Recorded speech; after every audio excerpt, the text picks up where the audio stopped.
और देखिए ऑपरेशन सिंदूर पर अब आपको हम एक बड़ा खुलासा बताने वाले हैं जो कि भारत ने किया, और इस बड़े खुलासे से न सिर्फ पाकिस्तान बल्कि चीन की भी फजीहत हुई है। आपको एक रिपोर्ट दिखाते हैं जिससे आपको भी सेना का शौर्य नजर आएगा।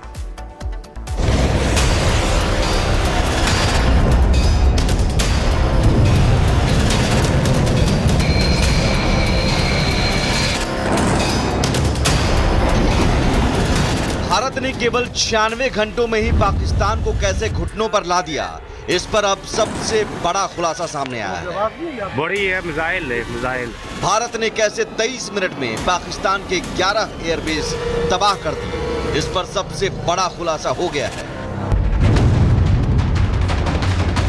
भारत ने वो सच दुनिया को बता दिया है जिसे सुनकर अमेरिका, रूस, फ्रांस और बड़े से बड़े ताकतवर देश भी भारतीय सेना की ताकत का लोहा मान रहे हैं और दुनिया भर में भारतीय सेना के शौर्य और पराक्रम की तारीफ हो रही है। तो वो चौंकाने वाला खुलासा ये है कि पाकिस्तान की रक्षा पंक्ति की ढाल बने चीनी एयर डिफेंस सिस्टम को भारत ने जैमर से जाम कर दिया था। चीनी एयर डिफेंस सिस्टम को जाम करके भारत ने पाकिस्तान के सैन्य अड्डों पर हमले किए थे और 23 मिनट में एक के बाद एक हमले करके पाकिस्तान के 11 एयरबेस तबाह कर दिए थे।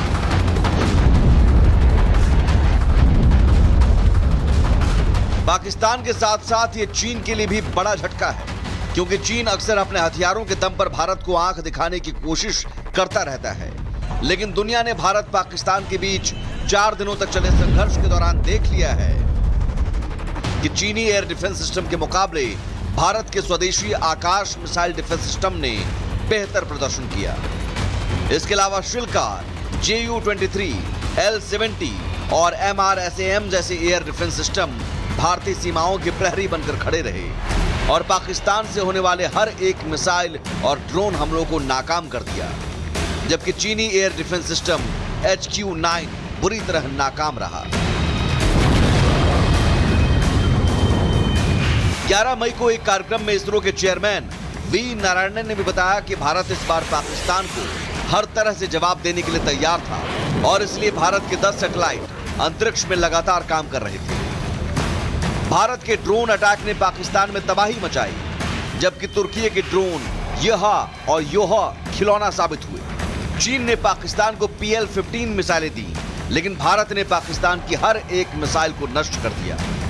पाकिस्तान ने JF-17 फाइटर जेट से भारत पर हमले करने की कोशिश की, लेकिन भारत ने पाकिस्तान के कई फाइटर जेट मार गिराए और हर एक हमले को नाकाम किया।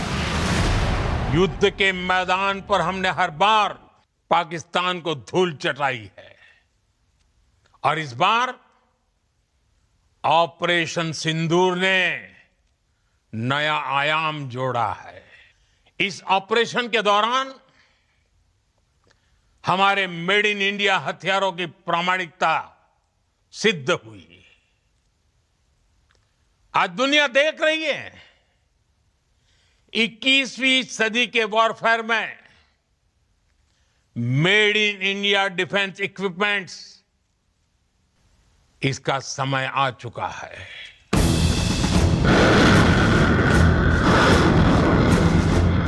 रक्षा विशेषज्ञ और जानकार भी मानते हैं कि भारत के स्वदेशी हथियार और रूस से खरीदा गया S-400 एयर डिफेंस सिस्टम चीनी एयर डिफेंस सिस्टम के मुकाबले ज्यादा कारगर है।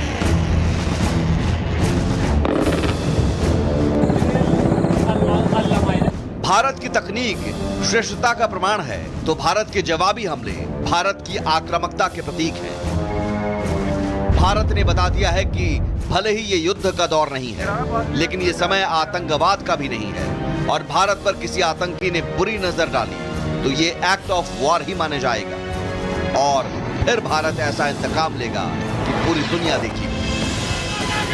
Bureau report, Republic Bharat. Operation Sindoor की सफलता के बाद से ही देश के कोने कोने में तिरंगा यात्रा निकाली जा रही है। भारतीय जनता पार्टी तिरंगा यात्रा निकाल रही है। ऑपरेशन की उपलब्धियां भी लोगों को बता रही, जिसमें राज्यों के CM, डिप्टी CM शामिल हो रहे हैं। इसी पर रिपोर्ट।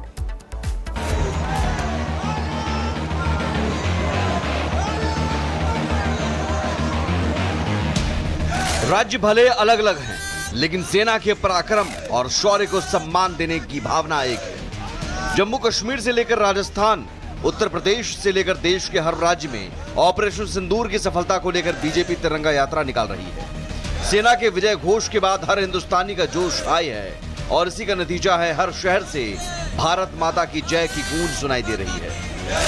भारत माता की जय! भारत माता की जय! तस्वीर जम्मू कश्मीर के श्रीनगर स्थित उस लाल चौक की है जहां बर्बरता के साथ हिंदुओं को मौत के घाट उतारा गया था। आज उसी लाल चौक पर बीजेपी नेताओं और स्थानीय लोगों ने तिरंगा यात्रा निकाली और इसके जरिए न केवल आतंकवाद के खिलाफ एक मजबूत संदेश दिया बल्कि पाकिस्तान को भी साफ चेतावनी देते हुए अपनी आवाज बुलंद की। लाल चौक पर लोगों ने तिरंगा के साथ डांस किया और भारत माता की जय का उद्घोष भी किया। श्रीनगर में तिरंगा यात्रा निकालना और लाल चौक पर उसे फहराना आज एक मजबूत संदेश दे रहा है कि कश्मीर भारत का अभिन्न अंग है और कोई भी ताकत इसे तोड़ नहीं सकती। पूरे श्रीनगर में बीजेपी नेताओं और लोगों ने तिरंगे के साथ मार्च किया और ऑपरेशन सिंदूर जिंदाबाद की नारेबाजी करते हुए आतंकिस्तान के खिलाफ आवाज बुलंद की।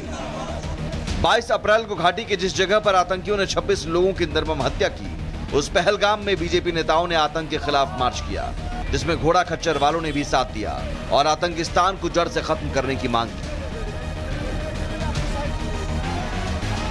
उधर राजस्थान की राजधानी जयपुर में बीजेपी की तिरंगा यात्रा को सीएम भजनलाल शर्मा ने हरी झंडी दिखाई और सेना के शौर्य को सैल्यूट किया।